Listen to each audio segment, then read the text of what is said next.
Bueno, muchas gracias a todos por la invitación el día de hoy y gracias por la presentación. Como ya les comentó la moderadora, mi nombre es Mireille Alejo García y bueno, vengo más que todo a contarles un poco de la experiencia que hemos llevado durante estos 12 años. Justo hace unos días ya hemos cumplido 12 años de creación en el Instituto Nacional de Salud de San Borja, donde yo he tenido el honor de poder trabajar. Seguimos creciendo, seguimos sumando. Hemos ya logrado ser centro de referencia en el manejo de niños quemados y bueno, creo que cada día vamos a seguir aprendiendo y sobre todo siempre y cuando trabajemos en equipo.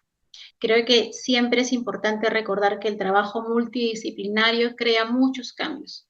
Hemos logrado, seguimos en ese proceso, entrenándonos cada día y bueno, esta tarde sé que quizás están un poco agotados o ya quizás un poco hambrientos, pero espero que sea de mucho gusto para ustedes el tema de atención de enfermería al niño quemado en las unidades críticas. En realidad, para mí es muy emocionante conversar del tema, poder compartir con ustedes porque es algo que me apasiona mucho. A nivel internacional, en realidad, las muertes por quemaduras en general, tanto pediátricos como en adultos, es muy significativo, aunque muchas veces decimos que pocos se queman, pero en realidad las estadísticas demuestran lo contrario. Y sobre todo que no tenemos mucha prevención. Eso es algo que a nivel latinoamericano, en Brasil, en Colombia, vemos muchos niños hospitalizados debido a una quemadura. Brasil demuestra mediante estadísticas que alrededor de 17.000 niños se hospitalizan solamente por un tipo de quemadura.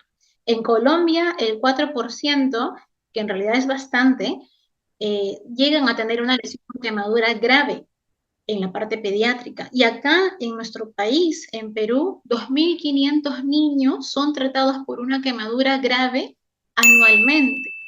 Si bien es cierto, nosotros recibimos pacientes que vienen de muchas partes del Perú, recibimos niños de Ayacucho, recibimos niños de Puno, de las partes propias de Lima, de Callao, cercanos también a nosotros. Son muy importantes el poder actuar en las primeras 48 horas que llamamos nosotros la hora dorada, cuando tenemos un paciente que se acaba de quemar o que sufre una quemadura. Entonces, la OMS también reporta datos muy, muy preocupantes, sinceramente, para poder tener el tema y sobre todo empezar a decir por qué no estamos previniendo. La tasa de mortalidad infantil siempre aumenta cada año y en la época de pandemia se vio incluso un aumento significativo porque nuestros niños en la época de pandemia estaban dentro de casa y un niño que no es activo es un niño que tiene algo. Entonces, nuestros niños son sanos. Todos los niños quemados, en realidad, que vienen con un diagnóstico de quemadura, son niños que van al colegio, son niños que juegan, son niños activos. Por lo tanto, el riesgo está muy alto en la casa y en la época de pandemia se vio una alza de ellos, porque a veces el cuidador, por la carga que tiene, a veces descuidamos ciertas partes de tener en cuenta que el niño es un niño que quiere jugar, que quiere conocer el mundo a través del tacto, a través de investigar, a través de poder buscar algo. Entonces tenemos que tener muy en cuenta la prevención. Por eso que en el instituto, ya hace muchos años atrás, empezamos a tener en cuenta el tema de prevenir, el tema de hacer prevención en nuestros niños, sobre todo a través de campañas, a través de publicidad. ¿Y quiénes son los que más se queman en el sentido pediátrico? Por estadística, los niños que más sufren quemaduras son aquellos que tienen menores de 5 años. Los más pequeñitos, como les comento, los que quieren descubrir el mundo, los que están en proceso de conocer mediante la estimulación, son los que tienen mayor propensidad a poder sufrir una quemadura, nuestros pequeñitos de 5 años. ¿Y quiénes son? Eh, ¿Cuál es el agente causal por el cual se queman más? En el reporte del 2014 hasta la actualidad, en el 2024, se reportan casos en mayor porcentaje de quemaduras por líquidos calientes. Aquellos que se queman por aceite caliente, puede ser por agua caliente, el niño jala la jarra, el niño se tropieza sobre la olla grande que están preparando en el momento de un almuerzo, sobre todo en la parte de provincia, donde todavía tenemos esta cultura en la que la familia todavía tiende a cocinar en ollas grandes y la olla lo pone en el piso.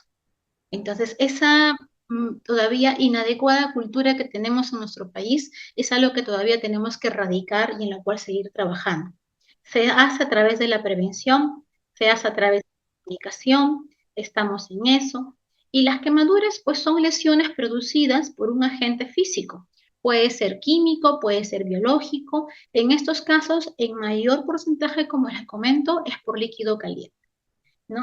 Viene a provocar alteraciones a nivel de la piel, desde que se enrojece, que puede ser un grado, un primer grado, puede completarse o seguir profundizándose a una lesión de segundo grado y finalmente puede llegar hasta una quemadura de profundidad de tercer grado, donde la extensión también es importante.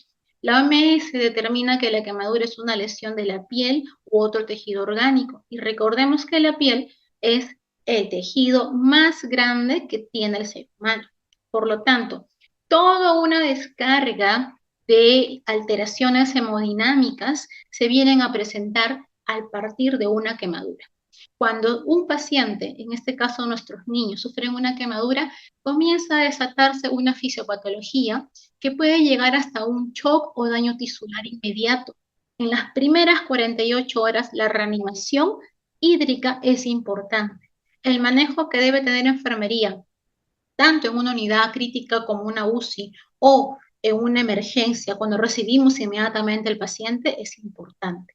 El poder valorar, el poder determinar ciertos aspectos, porque todo este daño vascular a nivel de la microvasculatura producida por una quemadura conlleva a una reacción inflamatoria y a liberación de sustancias. Es decir, que si esto no se controla puede llevar a una trombosis, a una vasoconstricción, por una agregación plaquetaria y finalmente el edema, porque comienza a haber un edema muy marcado que ustedes lo van a poder ver visualmente cuando ven a un paciente que llega a sus unidades y que inmediatamente en el transcurso de las horas el niño empieza a tener un edema generalizado a nivel vertebral, a nivel de brazos, miembros, cuerpos, es porque esta liberación interna, este aumento de permeabilidad capilar está generando cambios. Si esto no se controla porque este volumen del intracelular pasa al extracelular y si no se controla continuamente puede llegar a un shock hipovolémico produciendo una muerte tisular. Entonces, es ahí donde nosotras debemos pasar a actuar. La lesión en una quemadura, es importante recordar que una zona de quemadura tiene tres zonas. La zona de coagulación, ¿okay? Que es el epicentro, es el punto clave, el epicentro de la quemadura, con el tejido no viable, un tejido necrótico, donde hay casi nula irrigación, es una necrosis total, y tenemos alrededor de esta quemadura una zona de éxtasis. Esta zona de éxtasis es la zona más importante que nosotros tenemos que cuidar porque la zona de coagulación es una zona necrótica. Ahí lamentablemente ya no hay mucho que hacer. Ahí lo que tenemos que hacer son tratamientos quirúrgicos. Pero la zona alrededor de esta quemadura, que es la zona de éxtasis, es una zona que todavía sí tiene irrigación. ¿Y de qué va a depender salvarla? De la buena hidratación que se le pueda dar a este paciente en los primeros 2 días. Si yo no hidrato continuamente, no monitorizo, esta zona de éxtasis pasará a ser zona de coagulación. Pero si le doy una adecuada intervención precoz y oportuna, esta zona podrá pasar a ser una zona de hiperemia. Es decir, que es una zona que todavía tiene vasodilatación, que todavía tiene buena perfusión y que es un tejido viable y que probablemente lo voy a poder salvar o lo voy a poder recuperar. Entonces, es importante recordar que tenemos tres zonas y que nosotros tenemos que centrarnos en esta zona intermedia, que es la que tenemos que rescatar. Cuando tenemos un shock de un paciente con una extensión muy grande, es decir, un paciente de 70% de quemadura, de 50, a partir del 15% ya son catalogados por criterio internacional grandes quemados. Paciente de 15% en adelante son catalogados grandes quemados porque ya va a haber toda esta fisiopatología del choque en el quemado. Menos de ello, puede que no. Es un proceso muy lento, muy leve, que puede ser aún manejado, pero es importante también ver ciertos antecedentes o ciertos aspectos que los vamos a ir comentando. Entonces, manejar a este paciente es importante. Recordar y saber cuál fue el agente causal. si se quemó por fuego directo, si se quemó por líquido caliente, si fue por un gas, si fue químico. En el Perú, nuestras quemaduras químicas, por ejemplo, sí se puede dar o sí se ha dado en el caso, sobre todo cuando tenemos, por eso es importante tener mucho cuidado como enfermeros profesionales que somos cuando colocamos accesos vasculares, porque a veces por un mal tratamiento o un mal manejo de nuestro acceso venoso, de nuestro capital venoso, podemos causar incluso quemaduras químicas por uso de gluconato de calcio, por uso inadecuado de bicarbonato, entre otros medicamentos y pueden llegar a tener una quemadura química por medicamento. Los agentes biológicos, que son por seres vivos, son muy pocos comunes, pero sí se llegan a dar. Y el agente físico más común, como les comentaba, era el tema del líquido caliente. Este es un niñito que se quemó por un agente eléctrico. Cuando mordió el cable, es un bebito, es un elefante que mordió el cable del cargador del celular, que la mamá lo dejó conectado y el niño fue a morder el cable. Es una quemadura de lengua y de boca. Por eso la prevención siempre debe estar en todo momento. La profundidad de las quemaduras. En otros países tienen grado 1, grado 2, tipo A, tipo B. Nosotros manejamos en base a 3 grados. En la extensión, la profundidad lo manejamos en base a primer grado, segundo grado y tercer grado. En el instituto donde yo laboro lo manejamos de esa forma. Donde el primer grado va a ser una lesión mínima sin ruptura de piel. La lesión 2 es cuando, el grado 2 es cuando ya tenemos una lesión a nivel de la epidermis y la dermis, y cuando ya tenemos un grado 3 es cuando hay presencias de escaras o zonas necrosadas. Incluso puede llegar a fascia o puede llegar a músculo. Y en el tema de la extensión, hay miles en realidad de diagramas, de fórmulas para poder catalogar la extensión. Yo les recomiendo que ustedes manejen la que mejor se adecue a su entorno laboral. Donde el profesional maneje mejor esa fórmula, con esa se deben quedar. Nosotras manejamos incluso la palma de la mano, que es el 1% de la palma de la mano del paciente, para poder aproximar la extensión de la quemadura. Y en el instituto donde yo laboro, en mi UCI, trabajamos con el diagrama de Lund and Broder, donde es un método bastante recomendado para poder sacar la superficie corporal total quemada de nuestros niños, donde cada partecita, cabeza, cuellito, bracitos, tórax, tiene un porcentaje. Por ejemplo, la cabecita usualmente se le da un 19 a un 17%, porque los niños, la cabeza siempre tiene más superficie corporal. Por ello es importante, cuando vemos un niño con quemadura en rostro, es más preocupante porque ellos tienen más superficie corporal a nivel de la carilla. Bueno, les quiero presentar uno de nuestros casos clínicos para que lo podamos hacer más dinámica, de manera más oportuna y ustedes podamos ir avanzando en esta línea, en este tiempo que me están dando, para que podamos ver cómo se maneja un poquito el tema de un paciente gran quemado. Este es un niño que tuvimos la oportunidad de conocer, ya que ingresó el año pasado, en el mes de enero, se quema el 29 de enero, y como ustedes ven, es un niño de larga data. Nuestros niños con quemaduras no son niños que se quedan un mes o 2 meses. En la mayoría de los casos, los pacientes que sufren quemaduras extensas son niños de larga data, porque se quedan por lo menos 4, 5, si no es hasta 8 meses en el hospital, en la institución. Porque como sabrán, los pacientes no solamente es tratar la parte aguda, que es importante, sino que de ahí viene todo un largo proceso que es bastante complicado, bastante tedioso, pero importante para la recuperación ideal de estos pacientes. Terapias, tratamientos, ya cuando pasa hospitalización, continuas curas. Este es un niño que se quema, que viene de ATE, que se quema el 29 de enero, llega de allá de ATE con una referencia a nuestra institución y luego llega a quedarse con nosotros en la UCI 67 días, es decir, que llega a quedarse casi 3 meses con nosotros. Es ahí donde el paciente tiene una estancia de ventilación mecánica prolongada, aproximadamente 21 días estuvo en ventilación mecánica, tuvo múltiples cirugías, él tuvo 7 operaciones, solamente en UCI, pues en hospitalización tuvo otras cirugías más, múltiples curaciones, aproximadamente no menos de 15 curaciones en ese proceso, solamente curaciones con cura de injertos, sin contar las otras curaciones generales cuando se infectaba o se contaminaba.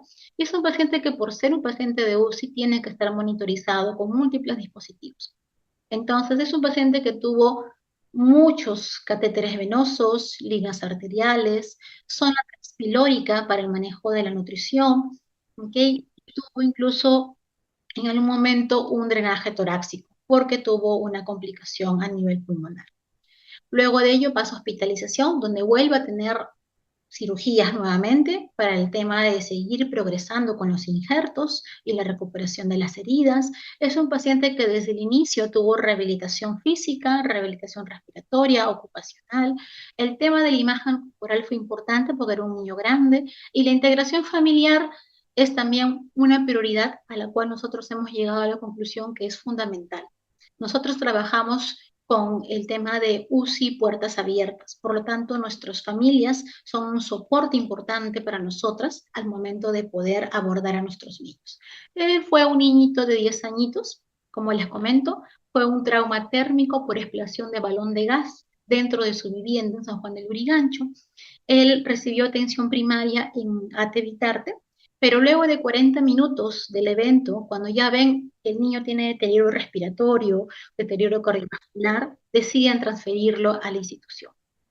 Bueno, mi bebé llegó a la emergencia con tirajes en 3 paquetes, aleteo nasal, una gasometría acidótica, como lo pueden visualizar, hipotérmico por la extensión tan grande que tenía y que obviamente pierde volumen y pierde calor, quemaduras superficiales y circunferenciales que tenían mucho riesgo de hacer síndrome compartimental cuando tenemos quemaduras circunferenciales en manos, en pies, quemaduras en glúteos, genitales, tórax, rostro, cuello y una inestabilidad hemodinámica muy complicada, muy profunda y muy demandante que inmediatamente se decide la intubación, además de saber que fue por fuego directo, porque ya sabíamos que nos estábamos yendo ante una injuria inhalatoria. Entonces se inicia el soporte inotrópico y es transferido inmediatamente a la unidad de cuidados intensivos. Llega con nosotros en la madrugada, ya intubado de emergencia, se le da el soporte ventilatorio, hemodinámico, vemos cianosis en pulpejos, como ustedes pueden ver, unos dedos negros, totalmente cianóticos, con casi nada de perfusión, una palidez muy marcada en ambos miembros superiores e inferiores y un llenado capilar totalmente lento. Por lo tanto, estábamos ante un síndrome compartimental. Inmediatamente de emergencia, lo que el cirujano plástico hace con nosotros en nuestras unidades es hacer la escarotomía, es decir, liberar esa escara para tratar de evitar la pérdida de ese miembro. Porque si no hacemos una escarotomía de emergencia, probablemente el miembro superior o inferior terminaría en una amputación. Probablemente este niño estuvo con nosotros hemodinámicamente inestable, como les comento. El 30 de enero, recién que ya logramos estabilizarlo un poco, pasa a sala de operaciones para una escarotomía total. Ya no de emergencia, sino una total para poder manejar el síndrome compartimental. Y llegamos a la conclusión con nuestra evaluación de nuestro diagrama que este niño tenía una quemadura del 70% de extensión, un niño gran quemado con una profundidad de 3er grado. Importante el manejo del flujo urinario. Estábamos ante un niño oligúrico, tenía un flujo muy mínimo, muy bajo, a pesar de que tenía lactato de Ringer, porque en las primeras 48 horas se debe manejar solamente con lactato de Ringer, no se debería usar dextrosa ni otro tipo de infusiones, solamente el lactato, por el tema de la hipercloremia, para evitar una hipercloremia interna en el paciente y manejar mejor los volúmenes. Se le pasó plasma fresco congelado y se siguió los controles de gasometría. Y ahí estábamos ante una acidosis mixta, paciente intubado bajo pseudoanalgesia, sí manteníamos un RAS-4. Y bueno, en sala, porque era necesario meterlo a sala, presenta un paro cardiorrespiratorio de 2 minutos. Salió rápido del evento, fue una tarea muy, muy demandante, pero se realizó. Se sacó al paciente del paro y bueno, ya tuvimos en la UCI un paciente gran quemado post-paro inmediato. En la UCI los monitoreos eran continuos, eran hora a hora, minuto a minuto para ver cómo manejábamos este paciente. Y pues por lo tanto demandó miles de infusiones. En los diagnósticos tuvimos un niño con una quemadura por fuego directo de 70%, una insuficiencia respiratoria totalmente, en ventilación mecánica. Como les comenté, estábamos ante un niño con inhalatoria, un shot del gran quemado, una rhabdomyolysis, un síndrome compartimental que fue manejado inmediatamente, y por el tema de la oliguria ya estábamos yendo para una insuficiencia renal.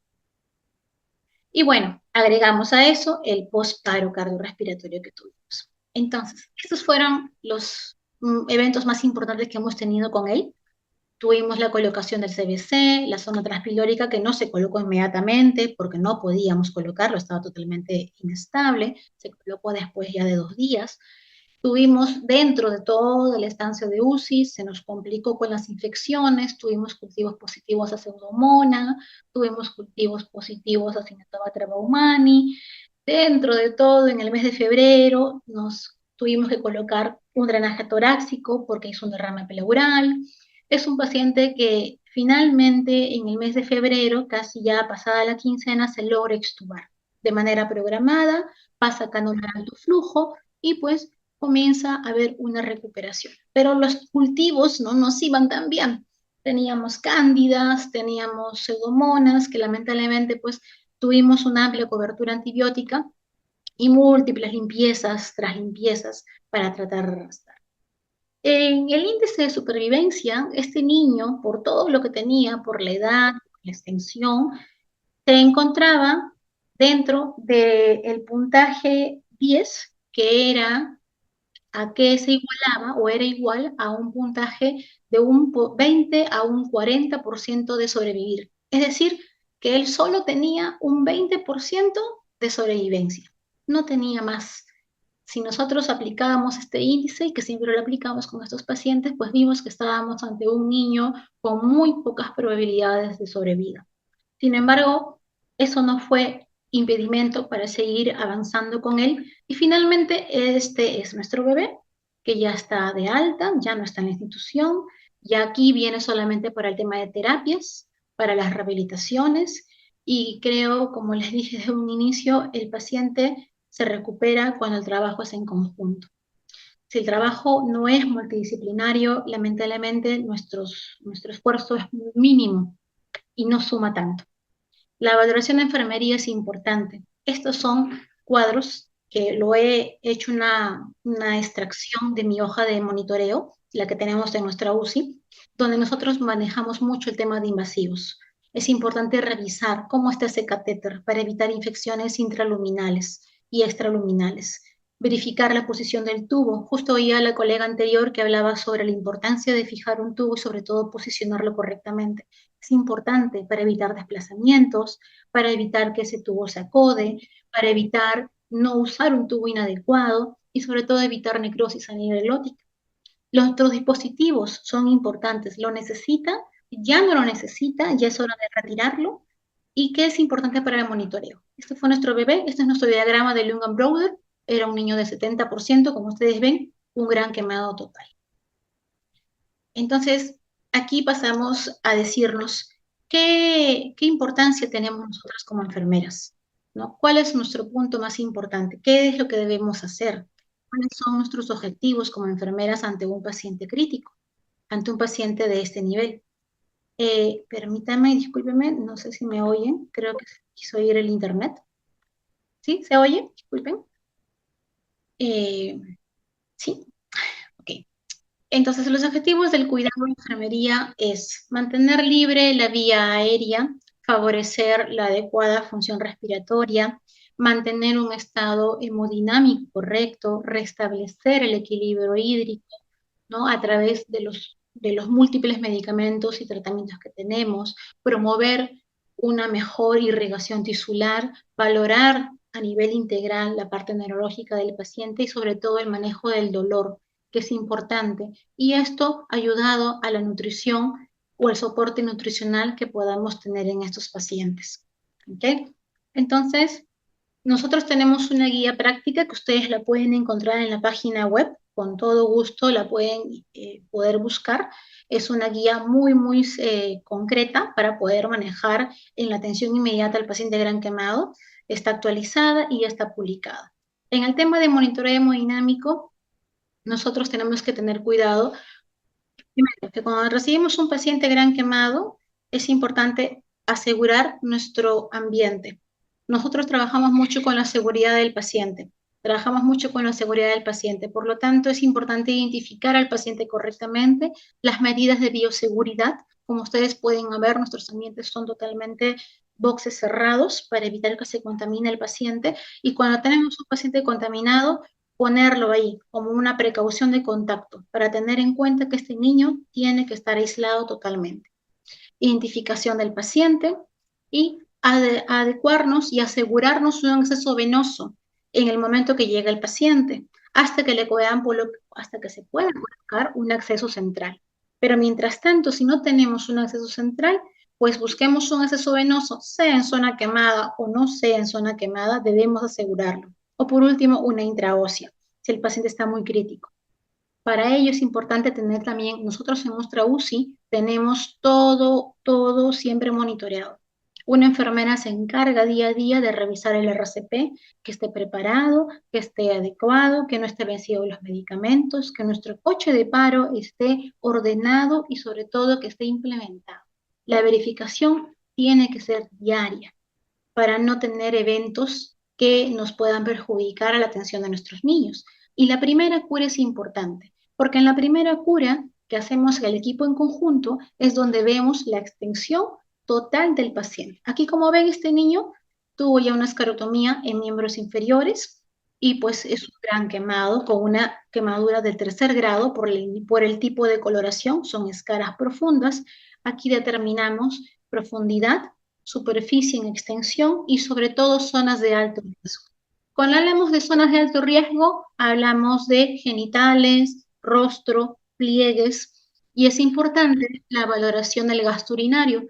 Es decir, nosotros debemos asegurar que nuestros niños tengan un flujo urinario de 1 cc kilo hora, no más ni menos. Aseguramos que en las primeras 48 horas el gasto urinario de nuestro paciente tiene 1 cc kilo hora exacto, estamos ante una reanimación exitosa. Estamos asegurando una adecuada perfusión y esa zona de éxtasis que les comenté al inicio, vamos a poder rescatarla. Por lo tanto, asegurar un acceso vesical, es decir, colocar una sonda vesical al paciente es fundamental. Paciente gran quemado tiene que tener una sonda vesical para poder monitorizar la característica de la diuresis, que no esté haciendo un daño renal, como acá pueden ver la orina de color casi rojo, ¿no? Oscuro, y para garantizar el flujo urinario horario. Hora a hora debe ser 1 cc kilo hora en nuestros pacientes, ni más ni menos. Solo así podemos monitorizar una buena hidratación. Si el paciente requiere volumen y estamos ante una sistólica muy baja, un percentil 5 menos, tenemos que darle y compensar esa pérdida grande de volúmenes a través de un plasma, a través de paquete globular, que es lo ideal durante las primeras 48 horas. Pasadas las 24 horas podríamos usar albúmina en infusión continua, pero no podemos usar cloruros, no nos va a ayudar mucho, tenemos que tratar de compensar la presión osmótica y por lo tanto ahí nos ayuda mucho poner plasma en el paciente en las primeras 48 horas. Esta es nuestra hoja de monitoreo y es importante el manejo continuo, no solamente la parte de dinámica de presiones, sino también si está en ventilación mecánica, qué parámetros tienen, cómo están esos volúmenes tidales, está llegando el volumen tidal adecuado, no está llegando, requiere más presión y en conjunto con el médico de la UCI, se cambia los parámetros ventilatorios. La seoanalgesia es importante porque si no el paciente va a empezar a pelear con el ventilador mecánico. Por lo tanto, necesitamos un RAS-4, -3, que nos asegure una buena, adecuado, un aporte adecuado de oxígeno a través del ventilador mecánico. El balance es importante y manejar sobre todo, como les dije, los flujos. 1 cc kilo hora y acá a la derecha ustedes pueden ver que tenemos todo lo que es el tema de invasivos y el seguimiento de cultivos para ver si estamos ante un paciente que está con una infección y qué tipo de tratamiento está recibiendo. Entonces, los cuidados. En el caso de quemados, cuando tenemos quemaduras con tratamientos avanzados, no fijamos el tubo. lo que hacemos con la parte de anestesiología es suturar a la encía. Se sutura la encía y el cuidado en realidad sí es mucho más fino en el tema de enfermería, porque paciente que no está fijado y que solo tiene la seda negra en la encía, igual nosotros, con todo el cuidado del mundo, hacemos los cambios posturales. Sí lo llegamos a hacer. Obviamente no en el caso que el paciente hemodinámicamente esté muy inestable, pero si el paciente está estabilizado y solamente se ha trabajado el rostro para un tema de cura avanzada o una tecnología avanzada en el cual no podemos fijarlo, solo está con la seda, se hace la movilización, pero es con un cuidado muy, muy minucioso, siempre con no solamente una sola persona, ya sabemos que lo movilizamos, incluso aquí movilizamos hasta entre 4 personas para hacer los cambios posturales porque sabemos que no tiene una fijación. Igual con los demás dispositivos, ¿no? El manejo de secreciones, ya comentaba la colega anterior sobre el número de tubos, esto es solamente una referencial. Incluso nosotros en pediatría tenemos fórmulas que las manejamos, creo yo, al revés y al derecho, para poder sacar una idea de qué tubo es el que le corresponde al paciente y qué número de sonda también le corresponde. La nutrición es importante. En el área donde yo laboro, trabajamos con zonas transpilóricas y le colocamos lo antes posible al paciente. Apenas está ya mejorando la estabilidad, la inestabilidad, colocamos la zona transpilórica y a eso nos permite poder manejar mejores tiempos de nutrición enteral y acortar los espacios del NPO, sobre todo en ellos que a veces se curan todos los días o tienen procedimientos continuos. Nos da más chance de poder dar un aporte calórico proteico con más tiempo y con mejor volumen. La técnica que usamos nosotros es una técnica ciega.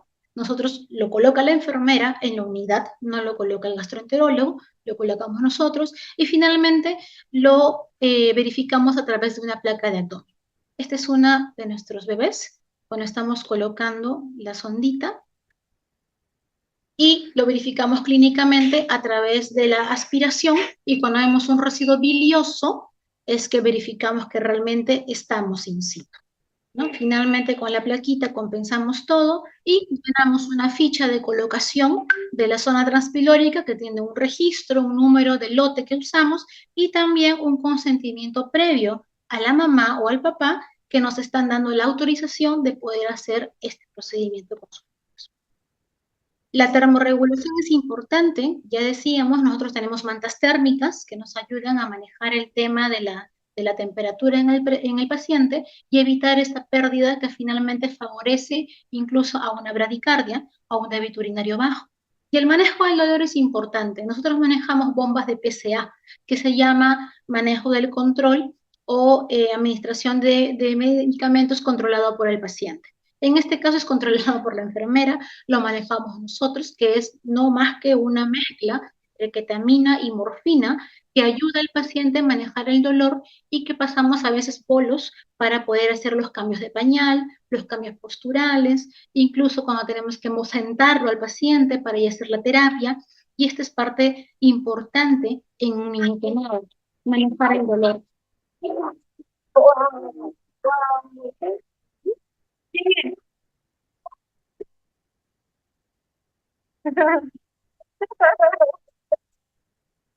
Este es uno de mis gorditos que ya está pues prácticamente al alta y ya está por salir.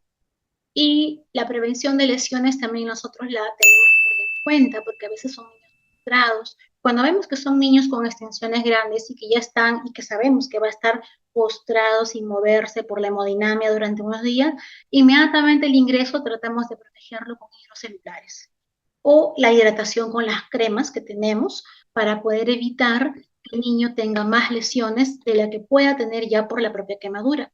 El transporte es importante, asegurar el transporte a sala de operaciones, a tomografía, a imágenes, es importantísimo como en todo paciente de UCI crítico. Y bueno, solo comentarles que ahora ya estamos abarcando, creo yo, más espacio como enfermeras de UCI en el área de quemados y ahora, gracias a Dios, también creo que es algo que nos hemos ganado en la UCI, nosotras ahora trabajamos con los rostros. Estamos trabajando el tema de cura avanzada en cara con los pacientes que antes lo curaba el cirujano, ahora lo hace el personal de enfermería, que antes solamente conocíamos la gasa parafinada, pero ahora con la tecnología que tenemos, sabemos que hay un mundo de apósitos que nos permiten poder hacer una cura avanzada, un debridamiento autolítico mucho más rápido, un proceso menos doloroso y un arrastre de células que ya están regenerándose en menor cantidad. Por lo tanto, ya el tema de manejo de cura avanzada en rostro lo hemos visto, lo estamos haciendo. Esta es una niña de 12 añitos que también sufrió una quemadura por explosión de balón de gas. Ella también estuvo en ventilación mecánica, sufrió muchos diagnósticos, tuvo un shock de gran quemado, también estuvo con una insuficiencia respiratoria, una injuria. Ella fue un 60%, también fue una grande quemada. Igual también estuvo con un porcentaje de sobrevida muy, muy bajo. Y finalmente con ellos ahora aplicamos las herramientas timers para ver el tejido, la infección, el exudado, el tema de los bordes, ¿no? El tema también importante de la regeneración y la integración a la familia. Entonces, en esta niña, bueno, se hizo una evaluación previa, como decíamos, al inicio solamente usábamos la gasa parafinada. Ahora tenemos el acceso a muchas variedades en apósitos. Empezó a hacer uso también de la polixanida para lo que es la limpieza, la baja de la carga bacteriana. Usamos hidrocoloides de acuerdo a la evolución de la lesión. Empezamos a curar nosotras y empezamos a ver mejorías conforme el tiempo. Este es un apósito con borde de silicona que también se llegó a aplicar, es un apósito de espuma y finalmente el trabajo siempre en conjunto. Aquí estamos enfermería, terapia ocupacional, terapia respiratoria, todos trabajamos y abordamos al paciente cuando aprovechamos en que esté sedado, porque a este paciente le duele todo lo que hacemos. Por lo tanto, sedamos un poco al paciente y aprovechamos a trabajar todo para el manejo del dolor en estos niños. Esa es la evolución, como empezó en el mes de enero, que llegó, este fue de este año, fue un bebito de este año, bajo las curaciones que hemos hecho. Ya pasamos a febrero, van a haber una repitalización, sin embargo en el mes de febrero también tuvimos una pequeña infección, ven todavía bordes desvitalizados, ven ahí un poco de tejido que hay que todavía retirar, debridar. Se siguió con las curaciones, usamos incluso apósitos con plata para el barrido y poco a poco se hizo incluso un seguimiento en hospitalización quemados, donde tuvimos un pequeño retraso, volvimos a trabajar con ellos ahí nuevamente y finalmente la lesión fue mejorando, como lo pueden ver. Esta es nuestra niña al día de hoy, que todavía se sigue trabajando, pero la evolución, francamente, ha sido muy buena y muy interesante para nosotros, sobre todo satisfactoria. La parte de UCI puertas abiertas creo que es algo que, colegas, no debemos dejar de lado. La humanización es importante. Recordemos que nuestros niños son niños que no nos conocen, que llaman a la mamá, que están solitos, aterrados. Entonces es importante el apoyo materno de la mamá, del papá, para dar ese soporte, esa tranquilidad y ese manejo de ansiedad. Nosotros lo que hacemos es hacer que la familia entre en el desayuno, en el almuerzo y en la cena. Es más, a veces tenemos niñas, mamitas, que se quedan hasta las 11 de la noche porque nuestro niño está tan ansioso que esperamos a que se pueda quedar tranquilo, dormido y que pueda descansar hasta cierta hora con la mamá. Luego de eso ya la mamá se pasa a retirar. Yo sé que tenemos mucha carga laboral, pero es importante tenerlo en cuenta y no olvidar que son bebitos pequeñitos que necesitan mucho el soporte de alguien que conoce, en este caso de la madre.